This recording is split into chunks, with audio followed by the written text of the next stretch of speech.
மீட்பரும் சகாயருமா இருக்கிற இயேசு கிறிஸ்துவின் நாமத்தில் உங்களை யாவரையும் கூட அன்போடு கூட வாழ்த்துக்கிறேன். இந்த மார்னிங் மன்னான்ற தின தியானத்தின் மூலமாய் உங்களை சந்திப்பதில் உங்களை நான் சந்திக்க விரும்புகிறேன்.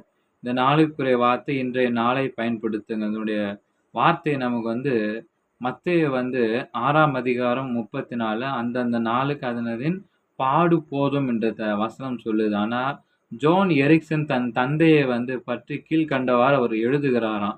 என் தந்தை என்னிடம் எதிர்காலத்தை பற்றி எப்பொழுதுமே கவலைப்படாதே ஜோனி, நிகழ்காலத்தை கவனி, அதற்கு முக்கியத்துவத்தை கொடுத்து வாழ் என்பவராம். அவங்க அப்பா அப்படித்தான் வாழ்ந்தாராம்.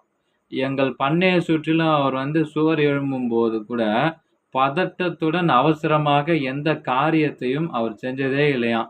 ஒரு கல் எடுத்துறானால் சரியாக வச்சு அங்கும் இங்கும் இடத்துல நகர்த்திட்டு நேர்த்தியாக பொருத்துவாராம். அந்த நேரத்துல எதை செய்கிறாரோ அதை கருத்து அவர் செய்வாராம். இன்று 40 ஆண்டுகளாகியும் கூட அவர் கட்டிய சுவர்கள் இன்னமும் உறுதியோடு நிற்குதாம். அன்பு நண்பர்களே, நம்மை பலரும் எதிர்காலத்தை பற்றி அதிகமாக யோசித்து கொண்டிருக்கிறார்கள். நிகழ்காலத்தை வீணாக்கி விடுறோம்.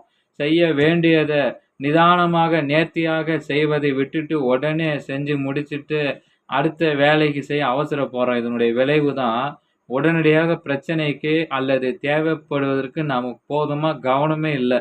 பிரசங்கி 9:10 என்ன சொல்றாருன்னா, உன் கைக்கு நேரிடுகிறது எதுவோ அதை உன் முழு பலத்தோடு செய் அப்படின்னு சொல்றாராம். கூறுகிறது அல்லவா? எதையும் நம்ம என்ன பண்ணுமா, கவனத்தோடு செஞ்சணும். அப்போதான் கர்த்தர் நம்ம மேல மன மகிழ்ச்சியா இருப்பார். ஆமென்.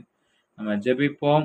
ஆண்டவரே, இன்றைய நாளில் செய்யும்படி நீர் எனக்காக குறித்திருக்கும் காரியங்களை உமது கிருபையுடன் நேர்த்தியை செய்து முடிக்க எனக்கு உதவி செய்யும்.